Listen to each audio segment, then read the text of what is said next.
Hello. ਹਾਂਜੀ ਦੋਸਤੋ, ਅੱਜ ਆਪਾਂ ਸ਼ੁਰੂ ਕਰਨ ਜਾ ਰਹੇ ਹਾਂ ਕਲਾਸ 9ਵੀਂ ਦੀ ਸਾਇੰਸ, ਜੋ ਕਿ ਆਪਣੇ ਆ ਰਹੇ ETT ਸੈਕੰਡ ਪੇਪਰ ਅਤੇ ਹੋਰ ਵੀ ਪੰਜਾਬ ਦੇ ਜਿੰਨੇ ਕੰਪੀਟੀਟਿਵ ਐਗਜ਼ਾਮ ਨੇ ਉਹਨਾਂ ਲਈ ਬਹੁਤ ਲਾਭਦਾਇਕ ਹੋਵੇਗੀ, ਬਹੁਤ ਹੀ ਜ਼ਰੂਰੀ ਹੋਵੇਗੀ। ਇਸ ਦੇ ਵਿੱਚ ਆਪਣਾ ਜੋ ਅੱਜ ਦਾ ਟੋਪਿਕ ਹੋਵੇਗਾ ਉਹ ਹੋਵੇਗਾ ਸਾਡੇ ਆਲੇ ਦੁਆਲੇ ਦੇ ਪਦਾਰਥ, ਜੋ ਕਿ ਕਲਾਸ 9ਵੀਂ ਦਾ ਪਹਿਲਾ ਚੈਪਟਰ ਹੈ, ਮੈਟਰਸ ਇਨ ਆਵਰ ਸਰਾਊਂਡਿੰਗਸ। ਠੀਕ ਹੈ, ਇਹ ਹੈ ਕਲਾਸ 9ਵੀਂ ਦੀ ਬੁੱਕ, ਜਿਹੜੀ ਕਿ ਤੁਹਾਨੂੰ ਕਿਤੋਂ ਵੀ ਮਿਲ ਸਕਦੀ ਹੈ। ਠੀਕ ਹੈ, ਇਹਦੇ ਵਿੱਚ ਜੋ ਪਹਿਲਾ ਲੈਸਨ ਹੈ ਇਹ ਹੈ, ਜਿਸ ਦੇ ਵਿੱਚੋਂ ਕਿ ਕੁਝ ਜੋ ਮੇਨ ਕੁਐਸਚਨ ਨੇ ਉਹੀ ਤੁਹਾਨੂੰ ਕਰਾਏ ਜਾਣਗੇ। ਜੋ ਸ਼ੋਰਟ ਨੋਟਸ ਬਣਾਏ ਗਏ ਨੇ ਉਹਨਾਂ ਨਾਲ ਹੀ ਇਹ ਕੁਐਸਚਨ ਬਣੇ ਹਨ। ਤਾਂ ਚਲੋ ਸ਼ੁਰੂ ਕਰਦੇ ਹਾਂ। ਸਾਡੇ ਆਲੇ ਦੁਆਲੇ ਦੇ ਪਦਾਰਥ। ਪਹਿਲਾ ਕੀ ਹੈ ਕਿ ਸੰਸਾਰ ਵਿੱਚ ਹਰ ਵਸਤੂ ਜਿਸ ਸਮੱਗਰੀ ਦੀ ਬਣੀ ਹੁੰਦੀ ਹੈ ਉਸ ਨੂੰ ਵਿਗਿਆਨਿਕਾਂ ਨੇ ਪਦਾਰਥ ਦਾ ਨਾਂ ਦਿੱਤਾ ਹੈ। ਮਤਲਬ ਕਿ ਜੋ ਵੀ ਚੀਜ਼ ਹੈ ਉਹ ਕਿਸੇ ਨਾ ਕਿਸੇ ਸਮੱਗਰੀ ਜਾਂ ਕਿਸੇ ਨਾ ਕਿਸੇ ਵਸਤੂ ਦੀ ਬਣੀ ਹੁੰਦੀ, ਉਸ ਨੂੰ ਕੀ ਕਿਹਾ ਜਾਂਦਾ ਹੈ? ਪਦਾਰਥ। ਉਸ ਵਸਤੂ ਨੂੰ ਕੀ ਕਿਹਾ ਜਾਂਦਾ ਹੈ? ਪਦਾਰਥ। ਤਾਂ ਸੈਕਿੰਡ ਕੀ ਹੈ ਇਹਦਾ?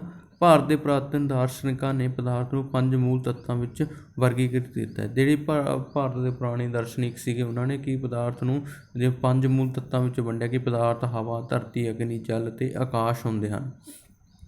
ਠੀਕ ਹੈ, ਉਸ ਤੋਂ ਬਾਅਦ ਕੀ ਕਹਿੰਦਾ ਕਿ ਅੱਜ ਦੇ ਵਿਗਿਆਨਿਕਾਂ ਨੇ ਪਦਾਰਥ ਨੂੰ ਭੌਤਿਕ ਅਤੇ ਰਸਾਇਣਿਕ ਗੁਣਾਂ ਦੇ ਆਧਾਰ 'ਤੇ ਦੋ ਤਰ੍ਹਾਂ ਨਾਲ ਸ਼੍ਰੇਣੀਬੱਧ ਕੀਤਾ। ਠੀਕ ਹੈ, ਅੱਜ ਦੇ ਜਿਹੜੇ ਵਿਗਿਆਨਿਕ ਨੇ ਉਹਨਾਂ ਨੇ ਭੌਤਿਕ ਅਤੇ ਰਸਾਇਣਿਕ ਦੋ ਗੁਣਾਂ ਦੇ ਆਧਾਰ 'ਤੇ ਪਦਾਰਥ ਨੂੰ ਸ਼੍ਰੇਣੀਬੱਧ, ਮਤਲਬ ਉਹਨੂੰ ਵੱਖ-ਵੱਖ ਕੀਤਾ ਹੈ। ਜਾਂ ਤਾਂ ਉਹਦੇ ਭੌਤਿਕ ਗੁਣ ਅੱਡ ਹੋਣਗੇ ਜਾਂ ਉਹਦੇ ਰਸਾਇਣਿਕ ਗੁਣ।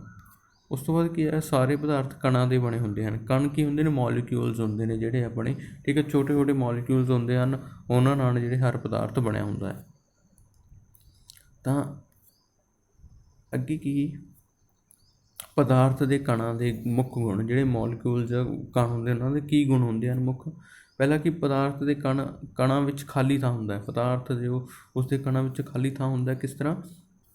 ਜਿਸ ਤਰ੍ਹਾਂ ਆਪਾਂ ਪਾਣੀ ਦੇ ਵਿੱਚ ਆਪਾਂ ਨੇ ਦੇਖਿਆ ਹੋਣਾ ਕਿ ਜਿਵੇਂ ਨਮਕ ਘੁਲ ਜਾਂਦਾ ਹੈ, ਚੀਨੀ ਘੁਲ ਜਾਂਦੀ ਹੈ, ਉਹ ਬਿਲਕੁਲ ਉਸ ਦੇ ਵਿੱਚ ਮਿਕਸ ਹੋ ਜਾਂਦਾ। ਉਹ ਕਿਉਂ ਘੁਲਦਾ ਹੈ? ਉਹਦਾ ਮਤਲਬ ਹੁੰਦਾ ਕਿ ਜੋ ਪਾਣੀ ਦੇ ਕਣ ਹੁੰਦੇ ਹਨ ਉਹਨਾਂ ਵਿੱਚ ਖਾਲੀ ਥਾਂ ਹੁੰਦਾ ਹੈ। ਇਸ ਕਾਰਨ ਉਸਦੇ ਵਿੱਚ ਕੀ ਹੁੰਦਾ ਕਿ ਚੀਨੀ ਅਤੇ ਨਮਕ ਘੁਲ ਜਾਂਦਾ ਹੈ। ਉਸ ਤੋਂ ਬਾਅਦ ਕੀ ਹੁੰਦਾ? ਪਦਾਰਥ ਦੇ ਕਣ ਗਤੀਸ਼ੀਲ ਹੁੰਦੇ ਹਨ। ਪਦਾਰਥ ਦੇ ਕਣ ਕੀ ਹੁੰਦੇ? ਗਤੀਸ਼ੀਲ ਹੁੰਦੇ ਹਨ। ਪਦਾਰਥ ਦੇ ਕਣਾਂ ਵਿੱਚ ਗਤੀਜ ਊਰਜਾ ਹੁੰਦੀ ਹੈ। ਗਤੀਸ਼ੀਲ ਕਿਸ ਕਾਰਨ ਹੁੰਦੇ ਨੇ? ਕਾਇਨੈਟਿਕ ਐਨਰਜੀ ਹੁੰਦੀ ਹੈ। ਠੀਕ ਹੈ, ਪਦਾਰਥ ਦੇ ਕਣ ਗਤੀਸ਼ੀਲ, ਜਦੋਂ ਤੁਸੀਂ ਗਰਮ ਕਰਦੇ ਹੋ ਪਦਾਰਥ ਜਾਂ ਕਿਸੇ ਪਾਣੀ ਨੂੰ, ਠੀਕ ਹੈ, ਤਾਂ ਉਹ ਕੀ ਕਰਨ ਲੱਗਦਾ? ਉਸਦੇ ਕਣ ਉੱਪਰ ਨੂੰ ਵਗਣ ਲੱਗਦੇ। ਠੀਕ ਹੈ, ਉਹ ਕੀ ਹੁੰਦੇ? ਗਤੀਜ ਊਰਜਾ ਹੁੰਦੀ ਹੈ। ਤਾਪਮਾਨ ਵਧਣ ਨਾਲ ਕਣਾਂ ਦੀ ਗਤੀਜ ਊਰਜਾ ਵੀ ਵੱਧ ਜਾਂਦੀ ਹੈ। ਜਿਸ ਤਰ੍ਹਾਂ ਤਾਪਮਾਨ ਵਧਣ ਨਾਲ ਕਿਸ ਤਰ੍ਹਾਂ?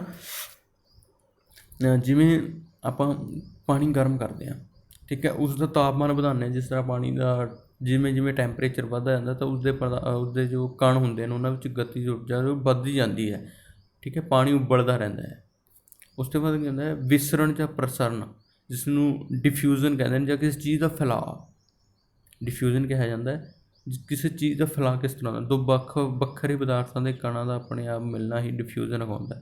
ਕਿ ਦੋ ਵੱਖਰੇ ਪਦਾਰਥ ਨੇ ਉਹਨਾਂ ਦਾ ਕੀ ਹੁੰਦਾ? ਆਪਸ ਦੇ ਵਿੱਚ ਮਿਲਣਾ ਕੀ ਹੁੰਦਾ? ਡਿਫਿਊਜ਼ਨ ਜਾਂ ਵਿਸਰਣ ਜਾਂ ਪ੍ਰਸਰਨ ਕਹਿਲਾਉਂਦਾ, ਜਿਹੜਾ ਕੀ ਹੁੰਦਾ? ਫੈਲਾਅ, ਕਿਸੇ ਚੀਜ਼ ਦਾ ਫੈਲਣਾ ਹੁੰਦਾ ਹੈ।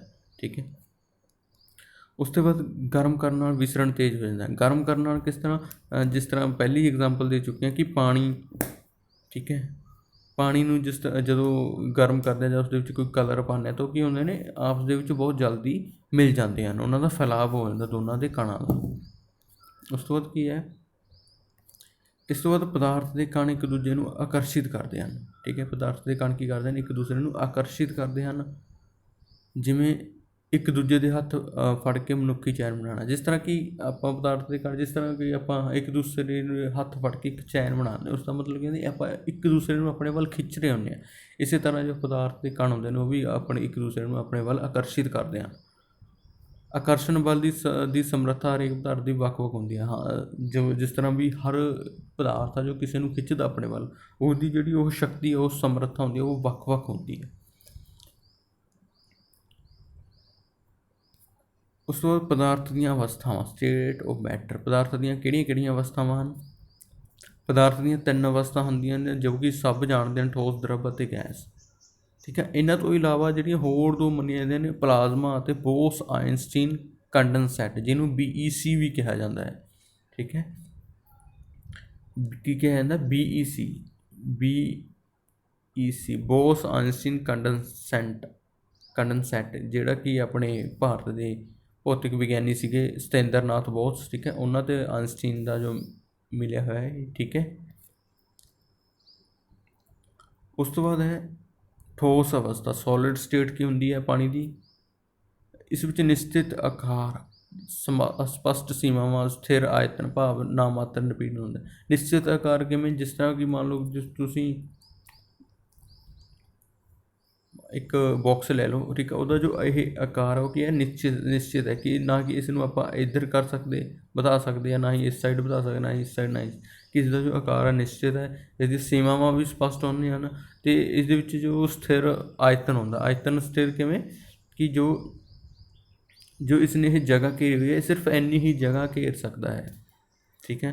ਅਤੇ ਇਸ ਦਾ ਨਪੀੜਨ ਮਤਲਬ ਕਿ ਇਸ ਨੂੰ ਜਦੋਂ ਜਿਸ ਦਾ ਜੋ ਦਬਾਅ ਹੈ, ਇਸ ਨੂੰ ਆਪਾਂ ਦੱਬ ਬਹੁਤ ਘੱਟ ਸਕਦੇ ਹਾਂ, ਠੀਕ ਹੈ, ਬਹੁਤ ਘੱਟ ਹੀ ਦੱਬੇ ਜਾਂਦੇ ਹਨ। ਉਸ ਤੋਂ ਬਾਅਦ ਕੀ ਹੁੰਦਾ ਹੈ? ਜਿਵੇਂ ਰਬੜ ਬੈਂਡ ਇਹ ਕਿਸ ਤਰ੍ਹਾਂ ਕੁਐਸਚਨ ਪੁੱਛਿਆ ਜਾਂਦਾ ਕਿ ਰਬੜ ਬੈਂਡ ਕੀ ਹੈ? ਠੋਸ ਹੈ, ਦਰੱਬ ਹੈ, ਜਾਂ ਗੈਸ ਹੈ? ਰਬੜ ਬੈਂਡ ਕੀ ਹੁੰਦਾ ਹੈ? ਆਪਣਾ ਸੋਲਿਡ ਹੁੰਦਾ, ਕਿਉਂਕਿ ਇਸ ਦੇ ਵਿੱਚ ਫਲੈਕਸੀਬਿਲਿਟੀ ਤਾਂ ਹੁੰਦੀ ਹੈ ਬਟ ਉਹ ਘੱਟ ਹੁੰਦੀ ਹੈ, ਨਪੀੜਨ ਸ਼ਕਤੀ। ਚੀਨੀ ਅਤੇ ਨਮਕ ਦਾ ਬਰਤਨਾਂ ਦਾ ਰੂਪ ਲੈ ਲੈਣਾ, ਜਿਸ ਤਰ੍ਹਾਂ ਚੀਨੀ ਅਤੇ ਨਮਕ ਜਿਸ ਤਰ੍ਹਾਂ ਆਪਾਂ ਕਿਸੇ ਭਾਂਡੇ ਵਿੱਚ ਪਾਉਂਦੇ ਹਾਂ ਤਾਂ ਉਹ ਉਸੇ ਤਰ੍ਹਾਂ ਦਾ ਰੂਪ ਲੈ ਲੈਂਦੇ ਨੇ, ਉਹ ਕੀ ਬਣ ਜਾਂਦਾ? ਠੋਸ। ਇੱਕ ਜਿਸ ਤਰ੍ਹਾਂ ਸਪੰਜ ਹੁੰਦੀ ਹੈ, ਸਪੰਜ ਕੀ ਹੁੰਦੀ ਹੈ? ਕਿ ਇਸ ਤਰ੍ਹਾਂ ਹੁੰਦੀ ਹੈ, ਉਸ ਦੇ ਵਿੱਚ ਛੋਟੇ ਛੋਟੇ ਕਣ ਹੁੰਦੇ ਹਨ, ਛੋਟੀਆਂ ਮਤਲਬ ਉਸ ਦੇ ਵਿੱਚ ਹਵਾ ਆਉਂਦੀ ਰਹਿੰਦੀ ਹੈ, ਤਾਂ ਉਹ ਕੀ ਹੁੰਦੇ ਕਿ ਉਸ ਨੂੰ ਅਗਰ ਆਪਾਂ ਦਬਾ ਰਹੇ ਹਾਂ ਤਾਂ ਉਸਦਾ ਆਕਾਰ ਘੱਟ ਜਾਂਦਾ। ਮੰਨ ਲਓ ਕਿ ਉਸਦਾ ਆਕਾਰ ਕੀ ਹੁੰਦਾ? ਘੱਟ ਜਾਂਦਾ ਹੈ, ਠੀਕ ਹੈ। ਮੰਨ ਲਓ ਕਿ ਇੰਨੀ ਕੁ ਰਹਿ ਜਾਂਦੀ ਹੈ, ਫਿਰ ਜਦੋਂ ਆਪਾਂ ਉਸ ਨੂੰ ਛੱਡਦੇ ਹਾਂ ਤਾਂ ਉਹ ਫਿਰ ਆਪਣਾ ਪੂਰਾ ਆਕਾਰ ਲੈ ਲੈਂਦੀ ਹੈ, ਇਸ ਕਰਕੇ ਉਹ ਕੀ ਠੋਸ ਹੁੰਦੀ ਹੈ। ਉਸ ਤੋਂ ਬਾਅਦ ਹੈ ਦਰੱਬ ਅਵਸਥਾ, ਸੋਲਿਡ ਲਿਕੁਇਡ ਸਟੇਟ। ਦਰੱਬ ਦਾ ਕੋਈ ਆਕਾਰ ਨਹੀਂ ਹੁੰਦਾ, ਜਿਸ ਤਰ੍ਹਾਂ ਕਿ ਪਾਣੀ ਹੋ ਗਿਆ ਆਪਣਾ, ਠੀਕ ਹੈ, ਦੁੱਧ ਹੋ ਗਿਆ, ਜਾਂ ਕੋਈ ਵੀ ਲਿਕੁਇਡ ਪਦਾਰਥ ਹੋ ਗਿਆ, ਉਸਦਾ ਕੋਈ ਵੀ ਆਕਾਰ ਨਹੀਂ ਹੁੰਦਾ। ਆਇਤਨ ਨਿਸ਼ਚਿਤ ਹੁੰਦਾ ਇਹਨਾਂ ਦਾ ਵੀ ਕਿੰਨੀ ਜਗ੍ਹਾ ਘੇਰਦੇ ਨੇ। ਜੇ ਕਿਸ ਤਰ੍ਹਾਂ ਗਲਾਸ 'ਚ ਪਾਓਗੇ ਤਾਂ ਗਲਾਸ ਦੀ ਜਗ੍ਹਾ ਘੇਰ ਲੈਣਗੇ, ਕਿਸੇ ਹੋਰ ਭਾਂਡੇ ਜਾਂ ਬਰਤਨ 'ਚ ਪਾਓਗੇ ਤਾਂ ਉਹਦੀ ਜਗ੍ਹਾ। ਉਸ ਤੋਂ ਬਾਅਦ ਇਹਨਾਂ ਵਿੱਚ ਬਹਿਣ ਹੁੰਦਾ। ਬਹਿਣ ਕੀ ਮਤਲਬ ਵੀ ਇਹ ਬਹਿੰਦੇ ਰਹਿੰਦੇ ਹਨ, ਠੀਕ ਹੈ, ਅਤੇ ਇਹਨਾਂ ਦਾ ਆਕਾਰ ਬਦਲਦਾ ਰਹਿੰਦਾ ਹੈ, ਇਸ ਲਈ ਇਹ ਨਿੱਗਰ ਨਹੀਂ ਤਰਲ ਹੁੰਦੇ ਹਨ। ਕਿ ਇਹਨਾਂ ਦਾ ਆਕਾਰ ਕਿਵੇਂ ਬਦਲਦਾ? ਜਿਸ ਤਰ੍ਹਾਂ ਆਪ ਗਲਾਸ 'ਚ ਪਾ ਰਹੇ ਹੋ ਤਾਂ ਗਲਾਸ ਦੇ ਆਕਾਰ ਦਾ ਹੋ ਰਿਹਾ ਹੈ, ਜਾਂ ਕਿਸੇ ਹੋਰ ਵੱਡੇ ਬਰਤਨ 'ਚ ਉਸ ਦੇ ਆਕਾਰ ਦਾ ਹੋ ਜਾਂਦਾ, ਠੀਕ ਹੈ। ਇਹਨਾਂ ਦਾ ਆਕਾਰ ਬਦਲਦਾ ਰਹਿੰਦਾ ਦਰੱਬ ਦਾ। ਠੋਸ ਅਤੇ ਦਰੱਬ ਦਾ ਪ੍ਰਸਰਣ ਜਾਂ ਵਿਸਰਣ ਦਰੱਬਾਂ ਵਿੱਚ ਸੰਭਵ ਹੈ। ਜੇਕਰ ਤੁਸੀਂ ਠੋਸ ਅਤੇ ਦਰੱਬ ਦਾ ਜੋ ਵਿਸਰਣ ਕਰੋਗੇ ਜਾਂ ਪ੍ਰਸਰਣ ਜਾਂ ਫੈਲਾਅ ਕਰੋਗੇ ਤਾਂ ਉਹ ਕਿਹਦੇ ਵਿੱਚ ਹੋਗਾ? ਲਿਕੁਇਡ ਪਦਾਰਥ ਦੇ ਵਿੱਚ ਹੀ ਜ਼ਿਆਦਾ ਹੋਣਾ ਹੈ। ਉਸ ਤੋਂ ਬਾਅਦ ਦਰੱਬ ਵਿੱਚ ਠੋਸ, ਦਰੱਬ ਅਤੇ ਗੈਸ ਤਿੰਨਾਂ ਦਾ ਪ੍ਰਸਰਣ ਹੁੰਦਾ। ਜਿਹੜਾ ਦਰੱਬ ਹੈ ਉਸ ਦੇ ਵਿੱਚ ਜੋ ਲਿਕੁਇਡ ਦੇ ਵਿੱਚ ਜੋ ਚਾਹੇ ਆਪਾਂ ਠੋਸ ਪਾ ਦਈਏ, ਚਾਹੇ ਉਹਦੇ ਵਿੱਚ ਕੋਈ ਦਰੱਬ ਪਾ ਦਈਏ, ਜਾਂ ਕੋਈ ਉਹਦੇ ਵਿੱਚ ਗੈਸ ਪਾ, ਤਾਂ ਤਿੰਨਾਂ ਦਾ ਕੀ ਹੁੰਦਾ? ਮਿਕਸਅਪ ਹੋ ਜਾਂਦਾ ਹੈ, ਠੀਕ ਹੈ, ਇੱਕ ਦੂਸਰੇ ਵਿੱਚ ਮਿਲ ਜਾਂਦੇ ਹਨ। ਉਸ ਤੋਂ ਬਾਅਦ ਠੋਸਾਂ ਦੀ ਬਜਾਏ ਦਰੱਬਾਂ ਵਿੱਚ ਵਿਸਰਣ ਦੀ ਵਧੇਰੇ ਦਰ ਹੁੰਦੀ ਹੈ, ਠੀਕ ਹੈ। ਜੋ ਠੋਸਾਂ ਦੀ ਬਜਾਏ ਦਰੱਬਾਂ ਵਿੱਚ, ਜੋ ਠੋਸਾਂ ਦੇ ਵਿੱਚ ਜੋ ਵਿਸਰਣ ਦਰ ਬਹੁਤ ਘੱਟ ਹੁੰਦੀ ਹੈ, ਠੀਕ ਹੈ, ਅਤੇ ਇਹਦੀ ਜੋ ਲਿਕੁਇਡ ਹੈ, ਜੋ ਆਪਣਾ ਦਰੱਬ ਹੈ, ਇਹਨਾਂ ਦੇ ਵਿੱਚ ਜ਼ਿਆਦਾ ਹੁੰਦੀ ਹੈ। ਉਸ ਤੋਂ ਬਾਅਦ ਹੈ ਗੈਸੀ ਅਵਸਥਾ, ਠੀਕ ਹੈ। ਇਹਨਾਂ ਦਾ ਕੋਈ ਨਿਸ਼ਚਿਤ ਆਕਾਰ ਜਾਂ ਕੋਈ ਨਿਸ਼ਚਿਤ ਆਇਤਨ ਨਹੀਂ ਹੁੰਦਾ। ਜਿਸ ਤਰ੍ਹਾਂ ਆਪਾਂ ਗੈਸਾਂ ਦੇਖਦੇ ਹਾਂ, ਆਕਸੀਜਨ ਹੋ ਗਈ, ਕਾਰਬਨ ਡਾਈਆਕਸਾਈਡ ਹੋ ਗਈ, ਨਾਈਟ੍ਰੋਜਨ, ਇਹਨਾਂ ਦਾ ਕੋਈ ਆਪਾਂ ਨੇ ਨਿਸ਼ਚਿਤ ਆਕਾਰ ਜਾਂ ਕੋਈ ਆਇਤਨ ਨਹੀਂ ਹੁੰਦਾ। ਇਹਨਾਂ ਦਾ ਠੋਸਾਂ ਅਤੇ ਦਰੱਬ ਦੀ ਤੁਲਨਾ ਵਿੱਚ ਨਪੀੜਨ ਜ਼ਿਆਦਾ ਹੁੰਦਾ ਹੈ, ਕਿ ਇਹਨਾਂ ਨੂੰ ਆਪਾਂ ਜ਼ਿਆਦਾ ਦਬਾਅ ਸ਼ਕਤੀ ਨਾਲ, ਜਿਸ ਤਰ੍ਹਾਂ ਇੱਕ ਗੈਸ ਨੂੰ ਸਿਲੰਡਰ ਦੇ ਵਿੱਚ ਭਰਿਆ ਜਾਂਦਾ, ਉਹ ਕੀ ਹੁੰਦਾ? ਨਪੀੜਨ ਨਾਲ ਭਰਿਆ ਜਾਂਦਾ, ਉਸ ਵਿੱਚ ਉਸਨੂੰ ਦੱਬਿਆ ਕਿਵੇਂ? ਦਬਾ ਕੇ। ਇੱਕ ਕੁਐਸਚਨ ਪੁੱਛਿਆ ਜਾਂਦਾ ਕਿ LPG ਕੀ ਹੁੰਦੀ ਹੈ? ਲਿਕੁਇਫਾਈਡ ਪੈਟਰੋਲੀਅਮ ਗੈਸ, ਦਰੱਬਿਤ ਪੈਟਰੋਲੀਅਮ ਗੈਸ। ਉਸ ਤੋਂ ਬਾਅਦ CNG ਕੀ ਹੁੰਦਾ ਹੈ? ਕੰਪਰੈਸਡ ਨੈਚੁਰਲ ਗੈਸ ਹੁੰਦਾ ਹੈ, ਠੀਕ ਹੈ। ਇਹ ਕੁਐਸਚਨ ਪੁੱਛੇ ਜਾਂਦੇ ਹਨ ਵਾਰ-ਵਾਰ, ਕਈ ਵਾਰ। ਨਪੀੜਨ ਜ਼ਿਆਦਾ ਹੋਣ ਕਾਰਨ ਗੈਸ ਦੇ ਬਹੁਤ ਜ਼ਿਆਦਾ ਆਇਤਨ ਨੂੰ ਇੱਕ ਘੱਟ ਆਇਤਨ ਵਾਲੇ ਸਿਲੰਡਰ ਵਿੱਚ ਨਪੀੜਿਤ ਕੀਤਾ ਜਾਂਦਾ। ਜਿਸ ਤਰ੍ਹਾਂ ਨਪੀੜਨ ਜ਼ਿਆਦਾ ਹੁੰਦਾ ਹੈ ਗੈਸੀ ਅਵਸਥਾ ਦਾ, ਤਾਂ ਇਸ ਕਰਕੇ ਇਸਦਾ ਜੋ ਆਇਤਨ ਬਹੁਤ ਜ਼ਿਆਦਾ ਆਇਤਨ ਦੀ ਗੈਸ ਨੂੰ ਘੱਟ ਆਇਤਨ ਵਾਲੇ ਸਿਲੰਡਰ ਵਿੱਚ ਭਰਿਆ ਜਾ ਸਕਦਾ ਹੈ। ਇਸ ਨੂੰ ਆਸਾਨੀ ਨਾਲ ਇੱਕ ਥਾਂ ਤੋਂ ਦੂਜੀ ਥਾਂ 'ਤੇ ਲਿਜਾਇਆ ਜਾ ਸਕਦਾ। ਜਿਸ ਤਰ੍ਹਾਂ ਆਪਾਂ ਕਿ ਸਿਲੰਡਰ ਲੈ ਕੇ ਜਾ ਰਹੇ ਹੁੰਦੇ ਹਾਂ, ਠੀਕ ਹੈ, ਉਹ ਕੀ ਹੁੰਦਾ? ਗੈਸੀ ਅਵਸਥਾ ਹੀ ਹੁੰਦੀ। ਕਣਾਂ ਦੀ ਤੇਜ਼ ਗਤੀ ਅਤੇ ਬਹੁਤ ਜ਼ਿਆਦਾ ਖਾਲੀ ਥਾਵਾਂ ਦੇ ਕਾਰਨ ਗੈਸਾਂ ਦਾ ਦੂਜੀਆਂ ਗੈਸਾਂ ਵਿੱਚ ਵਿਸਰਣ ਬਹੁਤ ਤੇਜ਼ੀ ਨਾਲ ਹੁੰਦਾ ਹੈ, ਕਿ ਇਹਨਾਂ ਦੇ ਕਣਾਂ ਦੀ ਗਤੀ ਬਹੁਤ ਜ਼ਿਆਦਾ ਹੁੰਦੀ ਹੈ ਗੈਸਾਂ ਦੀ, ਅਤੇ ਇਸ ਕਾਰਨ ਇਹਨਾਂ ਦੇ ਦੂਸਰੀਆਂ ਗੈਸਾਂ ਵਿੱਚ ਜ਼ਿਆਦਾ ਵਿਸਰਨ ਹੋ ਜਾਂਦਾ, ਫੈਲ ਜਾਂਦੀਆਂ ਨੇ, ਮਿਲ ਜਾਂਦੀਆਂ ਨੇ ਉਹਨਾਂ ਨਾਲ।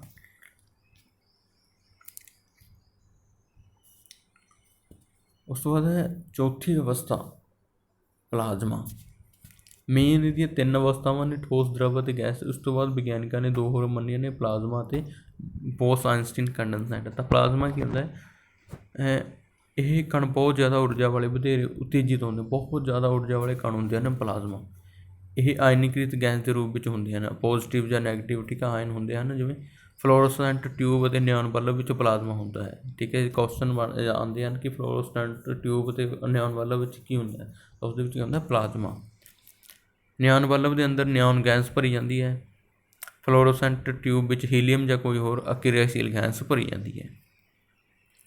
ਪਲਾਜ਼ਮਾ ਦੇ ਕਾਰਨ ਹੀ ਸੂਰਜ ਅਤੇ ਤਾਰਿਆਂ ਵਿੱਚ ਚਮਕ ਹੁੰਦੀ ਹੈ। ਪਲਾਜ਼ਮਾ ਦੇ ਕਾਰਨ ਹੀ ਸੂਰਜ ਅਤੇ ਤਾਰਿਆਂ ਵਿੱਚ ਚਮਕ ਹੁੰਦੀ ਹੈ, ਠੀਕ ਹੈ। ਇਹ ਕੁਐਸਚਨ ਪੁੱਛਿਆ ਕਿ ਸੂਰਜ ਅਤੇ ਤਾਰਿਆਂ ਵਿੱਚ ਚਮਕ ਕਿਵੇਂ ਹੁੰਦੀ ਹੈ, ਤਾਂ ਕਿਸ ਕਾਰਨ ਹੁੰਦੀ ਹੈ, ਉਹ ਪਲਾਜ਼ਮਾ ਦੇ ਕਾਰਨ। ਉੱਚੇ ਤਾਪਮਾਨ ਦੇ ਕਾਰਨ ਹੀ ਤਾਰਿਆਂ ਵਿੱਚ ਕੀ ਬਣਦਾ ਹੈ, ਪਲਾਜ਼ਮਾ।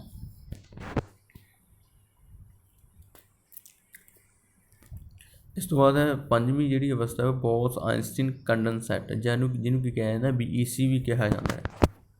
ਇਹ ਕੀ ਕਿ ਸੰਨ 1920 ਵਿੱਚ ਭਾਰਤੀ ਭੌਤਿਕ ਵਿਗਿਆਨੀ ਸਤਿੰਦਰ ਨਾਥ ਬੋਸ ਨੇ 5ਵੀਂ ਅਵਸਥਾ ਦੀਆਂ ਗਣਨਾਵਾਂ ਕੀਤੀਆਂ। ਜੀ ਜੋ ਭਾਰਤ ਦੇ ਭੌਤਿਕ ਵਿਗਿਆਨੀ ਸੀ ਸਤਿੰਦਰ ਨਾਥ ਬੋਸ, ਉਹਨਾਂ ਨੇ ਇਸ ਦੀਆਂ ਗਣਨਾਵਾਂ ਕੀਤੀਆਂ ਕਿ 5ਵੀਂ ਅਵਸਥਾ ਵੀ ਹੋ ਸਕਦੀ ਹੈ ਪਦਾਰਥ ਦੀ।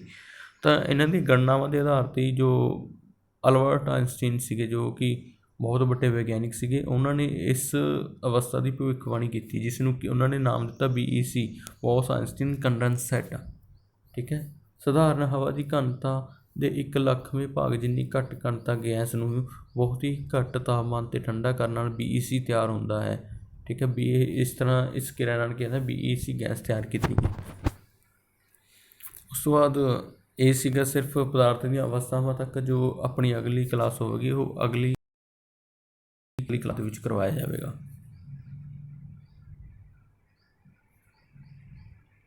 ਧੰਨਵਾਦ।